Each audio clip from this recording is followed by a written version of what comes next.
Hi everyone, welcome back to another episode from Trading for Beginners. Today in this video, we will be learning how to delete your Octa trading account using the Octa Trading mobile application.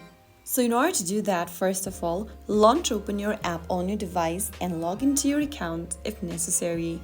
Now from the home page, tap the More button at the bottom right corner. This will bring up the profile setting where you need to find the Delete Octa Profile button at the bottom in red. Tap on it and then click on Delete in the pop-up. Doing this will remove your personal information, account details, transaction and trading history. To continue deletion, tap on Delete and you will then be able to delete your profile within 30 days.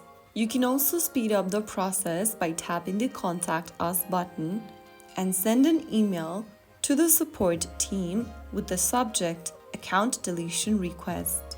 Just make sure all of your orders are closed, your money is withdrawn, and you will be good to go. That is how you easily delete your Octa trading account. If you found the video helpful, don't forget to like, share, and subscribe the channel for more Octa trading tutorials. I'll see you in the next episode. Thank you for watching.